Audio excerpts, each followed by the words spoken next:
Pabrik pengangguran. Di sini Bob menyatakan, sekolah tidak menjamin seseorang sukses. Banyak sarjana menganggur. Mereka yang bergaul dengan buku hanya studying, not learning. Saat berhadapan dengan para mahasiswa di kampus-kampus, Bob selalu merasa dirinya sedang dikelilingi calon-calon pengangguran.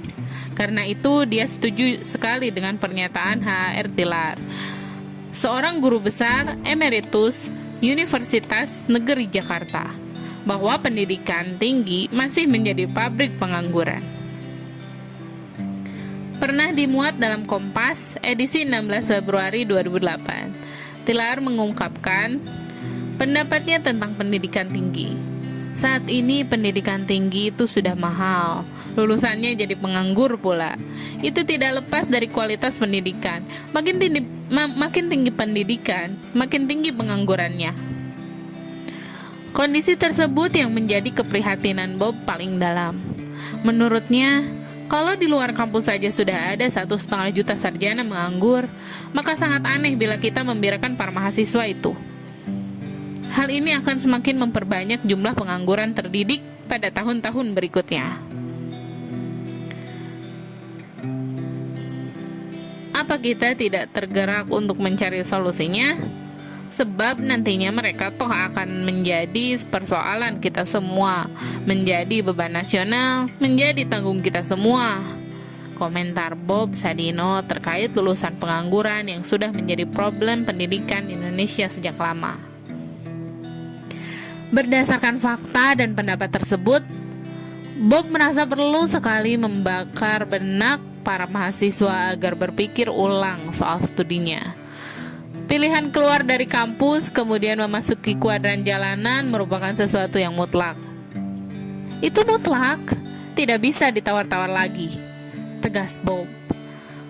Lama tinggal di Eropa, Bob tahu betul bagaimana para guru sekolah-sekolah kejuruan atau perguruan tinggi di sana mengajarkan ilmu maupun keterampilan pada para muridnya. Intinya adalah mengajarkan keterampilan dengan memberi contoh konkret. Di Indonesia sendiri, sekolah teknik pada masa penjajahan Belanda juga menggunakan pendekatan yang sama. Makanya, output pendidikannya adalah tenaga terampil. Bob menjelaskan, kakak saya yang sekolah teknik dan diajar oleh guru dari Belanda. Ketika si Belanda ini mengajarkan saya menyerut kayu, ia benar-benar mempraktikannya. Ia ajarkan cara menyerut yang benar itu begini, begini. Si murid tinggal mencontoh cara menyerut yang benar. Sesederhana itu sebenarnya. Namun lain di Indonesia. Lain pula situasi di negara-negara Eropa. Saat Bob masih bekerja di perusahaan perkapalan di Belanda, ia merasakan betapa sulitnya mencari tenaga terampil untuk posisi rendah seperti kuli pelabuhan. Dia harus mencari ke pelosok desa hingga menghabiskan waktu berjam-jam perjalanan hanya untuk tenaga kuli pelabuhan. Bayangkan, untuk cari kuli pelabuhan saja bisa begitu susahnya kisahnya.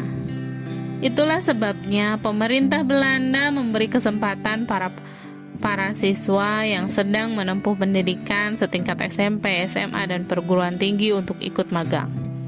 Mereka bisa sekolah sambil dipekerjakan di pabrik-pabrik gula, memotong rumput, mengecat rumah, atau pekerjaan lainnya dengan upah lumayan. Pemerintah juga campur tangan dalam hal ini, antara lain dengan memberikan insentif pengurangan pajak, khususnya bagi perusahaan yang membuka kesempatan magang bagi para siswa. Sebenarnya di Indonesia pernah muncul konsep pendidikan link and match saat Menteri Pendidikan dijabat Profesor Dr. Insinyur Wardiman Joyo Negoro, lulusan dari Jerman.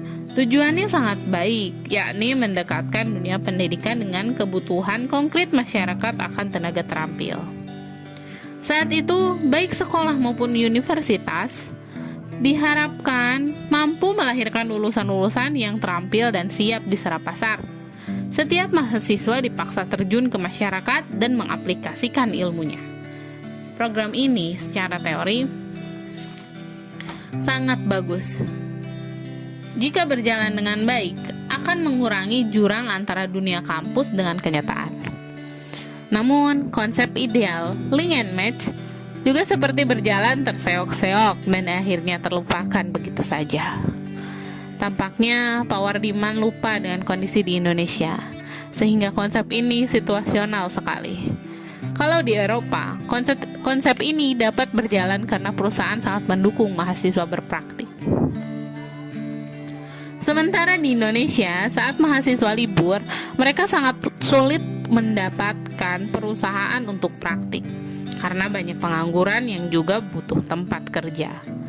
Belum lagi sejumlah perusahaan tidak rela membantu mahasiswa mempraktikkan ilmunya. Mahasiswa Indonesia sukar untuk bisa karena pengetahuan mereka susah diaplikasikan. Akhirnya mereka hanya tahu saja, namun belum tentu mengerti. Ya, apalah artinya konsep? Apa yang bisa diperbuat konsep?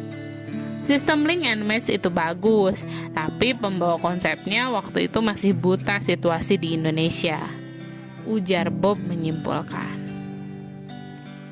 Kalau dianalisis dengan RBS, kelihatan bahwa pengusung konsep adalah seorang teknokrat yang berasal dari kuadran tahu. Tidak lebih dulu matang di kuadran bisa, tapi masuk ke birokrasi dengan menempati kuadran ahli. Lagi-lagi Bob menunjukkan situasi di Indonesia berbeda dengan Eropa. Tenaga kerja level rendahan sangat sulit didapat. Sementara itu, perusahaan-perusahaan mendapatkan insentif pajak bila menerima siswa-siswa magang. Tenaga terampil di sana mendapat upah yang sangat baik, sekalipun bukan sarjana. Karena itu, iklim simbiosis mutualisme antara kalangan pengusaha dengan kaum pelajar dapat tercipta. Nah, kalau di Indonesia yang terjadi adalah sebaliknya. Pengangguran tidak terdidik begitu besar jumlahnya, sementara sarjana pengangguran juga tidak kalah banyaknya. Fenomena yang terjadi di negara kita adalah tak sedikit lulusan perguruan tinggi yang bersedia menempati posisi-posisi tidak sesuai jurusan pendidikan, serta mau digaji rendah. Situasi ini selain menjadikan persaingan kerja semakin ketat, juga makin menutup peluang magang para siswa. Walau sebenarnya di Indonesia juga banyak sekolah-sekolah kejuruan dan politeknik.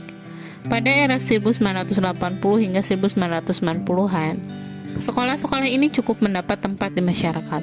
Lembaga pendidikan tersebut dianggap paling ideal untuk menerapkan gagasan menyatukan teori dan praktik. Namun, selain situasi pasar kerja tadi, Bob juga melihat ada masalah dari sisi pengajar. Apa para guru yang mengajar murid-murid itu benar-benar bisa menjadi teladan?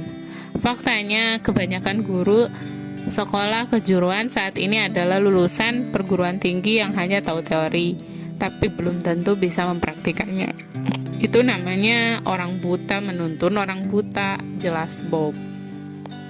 Dengan kondisi demikian, sudah dapat ditebak seperti apa output yang dihasilkan sekolah tersebut.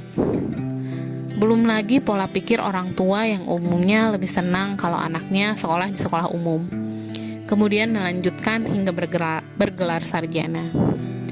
Para orang tua itu tidak ingin anak-anaknya masuk sekolah kejuruan, masih kuat melekat di pikiran mereka bahwa kalau anak-anaknya sarjana, lebih mudah mencari pekerjaan. Tidak ada seorang ibu pun yang punya uang cukup yang tidak menginginkan anaknya sekolah sampai tingkat sarjana. Padahal kita tahu sarjana itu berserakan di mana-mana sekarang ini. Komentar Bob menyayangkan kondisi masyarakat kita yang masih berpikiran demikian. Dari perspektif orang bisnis seperti Bob, cara mengurai kerumitan masalah pengangguran dan kemiskinan ini sederhana saja. Saat angka pengangguran, terdidik maupun tidak, begitu tinggi, sementara kondisi ekonomi semakin sulit, maka solusi paling mendesak adalah tersedianya tenaga kerja terampil yang siap diserap pasar. Memberantas kemiskinan dan menurunkan angka pengangguran memang butuh revolusi pendidikan. Namun sejatinya bisa dilihat dari perspektif sederhana tersebut. Bob mencontohkan Jepang setelah dihancurkan sekutu pada Perang Dunia Kedua. Saat itu kaisarnya bertanya, guru-guru kita tinggal berapa orang? Maka kita dapat menerjemahkan, Kaisar Jepang bahkan menyadari aset yang begitu besar harus ditumbuhkan dari sumber daya manusianya, yakni manusia-manusia terdidik. Kembali ke Indonesia, apa yang sudah dilakukan untuk pendidikan kita? Bagaimana negara memperlakukan negara-negara kita? Tanya Bob seraya mengajak pemimpin negara ini sungguh-sungguh merenungkan teladan kaisar tadi.